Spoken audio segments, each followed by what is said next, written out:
Bengali রেসিপির সমাহারে সবাইকে স্বাগত। আমার আজকের রেসিপি লাউ ডাল। রেসিপিটি বানাতে আমি একটা মাঝারি সাইজের লাউ ধুয়ে প্রথমে তারপরে তার অর্ধেক অংশ এরকম ছোট ছোট টুকরো আকারে কেটে নিয়েছি। আর নিয়েছি 150 গ্রাম মুগ ডাল।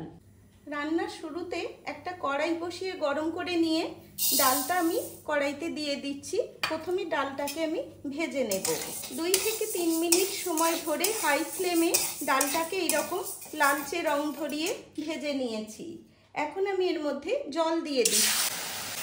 জলটা দেওয়ার পর এইরকমভাবে নাড়াচাড়া করে দুবার একটু ধুয়ে নেব।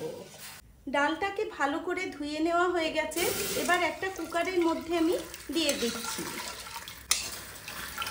ডালের সঙ্গে পরিমাণ মতো জল দিয়ে কুকারের মধ্যে দিয়েছি। এর মধ্যে আমি 5টা কাঁচা লঙ্কা দিয়ে দিলাম।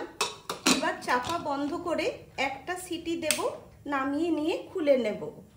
কড়াইতে দিয়ে দিচ্ছি 1 টেবিল চামচ পরিমাণ সর্ষের তেল। তেলটা গরম হলে এখানে আমি অল্প পরিমাণ একটু গোটা জিরে দিলাম, দিচ্ছি 2টো তেজপাতা আর 2টো শুকনো লঙ্কা। ফোড়নটাকে হালকা করে একটু ভেজে নেব লো ফ্লেমে। ফোড়নটা আমার ভেজে নেওয়া হয়ে গেছে। এখন এর মধ্যে দিয়ে দিচ্ছি অল্প পরিমাণ একটু আদা বাটা, দিচ্ছি 1/2 চামচ পরিমাণ জিরের গুঁড়ো, হলুদ গুঁড়ো দিচ্ছি 1/2 চা চামচ, ওই একই পরিমাণ দিয়ে দিচ্ছি লাল লঙ্কার গুঁড়ো, এটা ঝালের জন্য দিলাম। মশলাটাকে একটু নাড়াচাড়া করে মিশিয়ে নিয়ে কেটে রাখা লাউয়ের টুকরোগুলো এর মধ্যে আমি দিয়ে দিচ্ছি। লাউটা দেওয়ার পর এর মধ্যে 1/2 চামচ পরিমাণ লবণ দিয়ে দিলাম। এবার গ্যাসের ফ্লেমটা হাইতে দিয়ে লাউয়ের সঙ্গে মশলাটাকে এরকম মিশিয়ে নিয়ে কষিয়ে নেব। লাউ থেকে যে জল বেরিয়ে আসবে সেই জলেই আমার মশলাটা ভালো মতো কষানো হয়ে যাবে। অপরদিকে কুকারটা আমার ঠান্ডা হয়ে গেছে, চাপাটাকে নামিয়ে নিচ্ছি। দেখুন ডালটা আমার ভালো মতো সেদ্ধ হয়ে গেছে। এবার হাতা দিয়ে ডালটাকে একটু নাড়াচাড়া করে মিশিয়ে নিচ্ছি। খুব বেশি কাঁটা দিয়ে ঘোটবার দরকার নেই, কেননা ডালটা খুব বেশি নরম হয়ে গেলে ডালটা দেখতেও ভালো লাগে না, তার জন্য একটু গোটা গোটা রেখে দিলাম। 4 থেকে 5 মিনিট সময় ধরে লাউটাকে মশলার সঙ্গে ভালো করে কষিয়ে নেওয়ার পর সেদ্ধ করে রাখা ডালটা আমি এর মধ্যে দিয়ে দিচ্ছি। কুকারের মধ্যে কিছুটা ডাল ছিল, তার মধ্যে আমি একটু জল দিয়ে নাড়াচাড়া করে মিশিয়ে নিয়ে আবার ডালের সঙ্গে ঢেলে দিয়েছি। এবার একবার উল্টে পাল্টে নিচ্ছি। এখানে আমি পরিমাণ মতো জল দিয়ে দিয়েছি।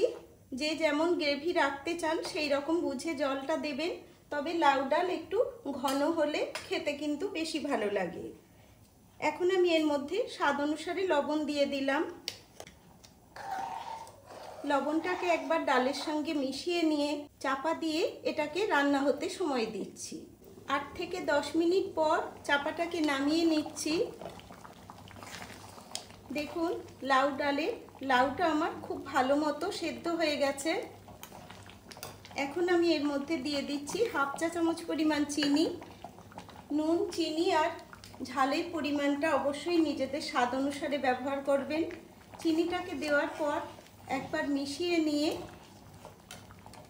এর মধ্যে আমি দিয়ে দিচ্ছি ছোট একটা টমেটো, এইরকম কুচি করে কেটে নিয়েছিলাম, সেটাকে এর মধ্যে দিয়ে দিলাম।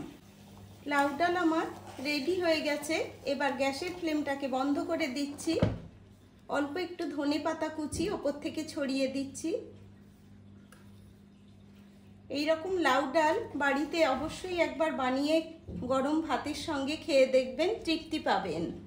চাপা দিয়ে রেখে দিচ্ছি, নামিয়ে নিয়ে 5 মিনিট পর পরিবেশন করব।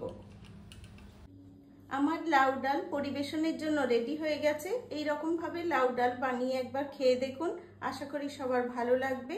ভালো লাগলে লাইক শেয়ার করুন, আর নতুন নতুন রেসিপির আপডেট পেতে চ্যানেলটিকে অবশ্যই সাবস্ক্রাইব করবেন। সবাই ভালো থাকবেন।